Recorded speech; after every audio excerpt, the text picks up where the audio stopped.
Hi everyone, welcome to our channel Silicon Valley Gardener. Hope everyone is staying safe and healthy. In today's blog, we will tell you how we started our tomato plants from seeds and then how we transplanted these to the raised beds, and I'll show you the harvest we had and then how we use this harvest to make tomato sauce that we can cook pasta with. So why to delay further? Let's jump into the blog. Growing tomatoes from seeds is very easy. You just have to buy a ripened tomato from the store, cut it into half, and just squeeze the juice into the soil and then cover the soil and then just keep watering it whenever you find the soil dry, and within a week you should see the growth. You should see the small sprouts that shoot out from that soil, and then within 2 weeks you should see this growth of your tomato plants. And after you see the growth, you can go ahead and transplant those like small plants into the raised beds or soil. Anything is good. So for raised beds you can mix it with compost, chicken manure, and then you can just transplant these into the soil. And we also used like the rice bags we had to transplant them. It's a good option too. Once you transplant them into the raised bed, keep watering it every day, and within a month you should see the growth similar to this. We planted Roma tomatoes and heirloom tomato variety, but this is one of the guest plants we had in our garden, which is cherry tomato, and this would be the size of cherries and it would taste very sour. So it's a good variety you can have if you eat a lot of salads. And I also used this to cook Indian dishes, and it tasted very good. So you can definitely add it to your garden, but make sure that you only add one plant, because if you have a lot of plants it will be a lot of tomatoes and you don't know what to do with them. So one thing with tomato plants is you can limit the growth based on the space you have. Like if you have very limited space, you can prune the tomato plant and let it grow in a smaller space. But for us, we have this bed at the back of our garden, so we don't have anything growing beyond it, so we just let it grow wild. You don't have to let it grow this wild. You can prune it, you can remove the leaves that are in the bottom, so it would get more ventilation, like it would get more sunlight and air, and it would let the plant grow much more healthier. So that was one mistake we have done. I would definitely recommend you to prune the bottom stems and leaves, so it would get more light and air, so that would help the plant to grow healthier and give much more tomatoes.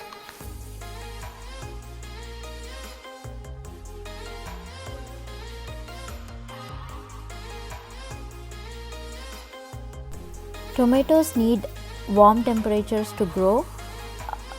Usually every year we get the harvest by end of June or in July, but this year in Bay Area the temperatures didn't raise till August, so we had to wait for a long time to harvest the tomatoes. So we got the harvest in August, so that was one of the reasons we had a late harvest this year.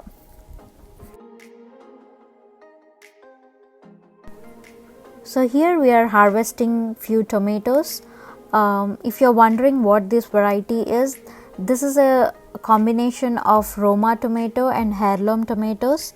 So the ones that you see, this one is a heirloom tomato because it's round in shape, and sometimes it would grow bigger. It would even grow bigger to the size of your palm.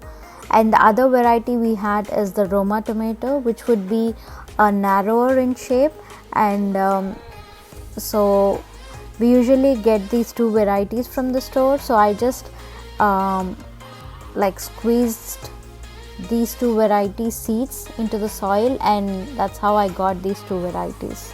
But in case if you like any other variety of tomato, make sure you get that variety of tomato and use the seed from that one, so that way you can harvest that variety of tomatoes whenever you need them.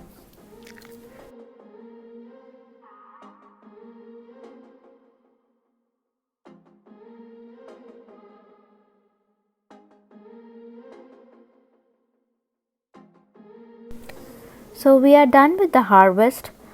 This is the heirloom tomato variety that I was talking about. If you look at the size, it would be the size of your palm, and these are the harvest that we had. This is the harvest within a week. You get this harvest during the peak summers, and it's approximately 20 lb. I cut these tomatoes into smaller pieces so I can start making the tomato sauce. This is the amount of tomatoes that I'm using. So for the sauce I need fresh basil. So we have this small plant in our backyard. So I'm gonna use the leaves from these plant to make the sauce.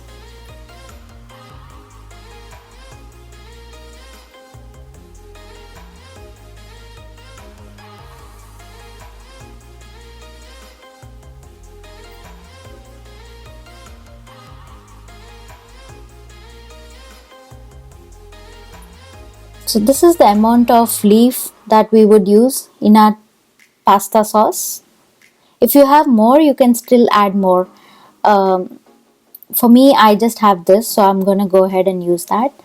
And the other ingredient we need is fresh thyme, and then red peppers, then basil,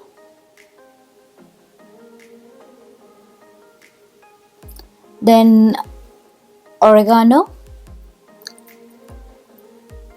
and then this is the dry garlic I'm going to use. I'm going to take an empty pan. Here, since I have a lot of tomatoes, I'll be taking 2 pans. Then I'll add some oil to it and add the Italian seasoning to it. And once the seasoning is roasted, then I'll go ahead and add the minced tomato to this. And I'll let it cook for some time, and I'll keep stirring in between just to make sure that it doesn't stick to the bottom.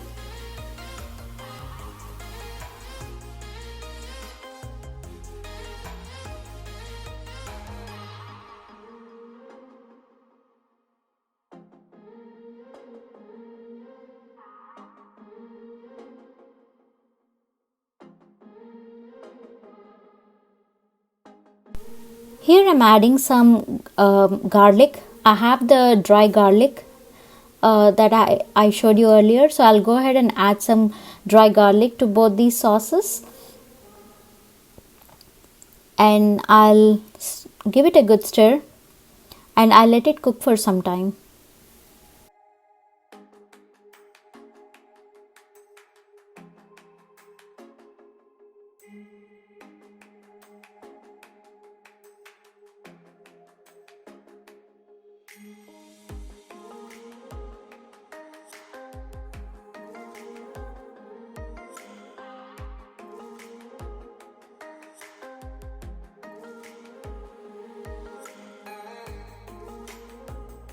So the other ingredient we need here is the Parmesan cheese.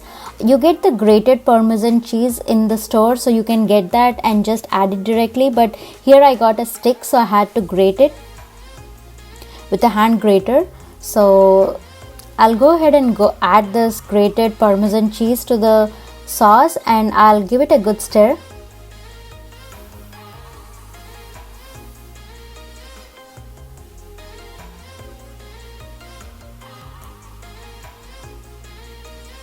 I also added the fresh basil. I cut it into small pieces and then I added it to the sauce, and I'll mix it very well.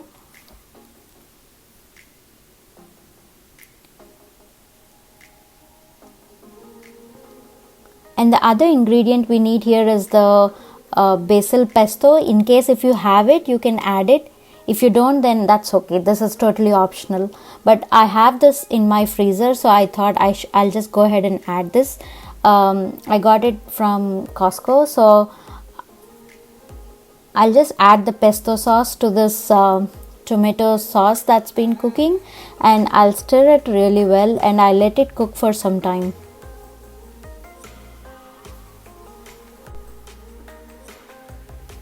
Previously I used to buy this sauce from stores, and I used to find a very unique flavor to it because they add a lot of preservatives to it, and that's the reason this sauce would stay outside for a very long time. But if you make it this way with like your homegrown tomatoes or store-bought tomatoes, you don't have to buy the ready-made tomato sauce that you get in the stores, and that way you can avoid all the preservatives from consumption. So here we have the sauce ready. See, I have like 6 bowls full of sauce. I'm gonna freeze this in my freezer so it will stay good for another 6 to 7 months, and I can use 1 container per month. So now let's start making the pasta with the sauce that we made earlier. You can use any vegetables. Here I'm going to use some onions, some carrots and few capsicum. So these carrots and capsicum are from our garden as well. And I had some paneer in my fridge, so I thought of using paneer as well. It tastes good with pasta, in case if you want to try it. So I'm gonna stir fry them for some time in olive oil, and then I'll go ahead and add the tomato sauce that we made earlier, and I'll let it cook for some time. I'll let all the vegetables cook in the sauce for some time.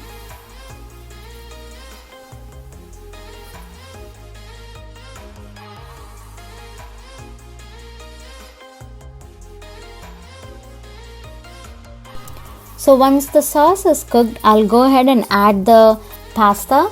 So I boil this pasta on the side, and once it's boiled, I'll just go ahead and add it to the sauce that we are making, and I'll let it cook for some time. So once you see the pasta sauce thickening, you can just turn off the stove, and you can just serve the pasta and you can have it.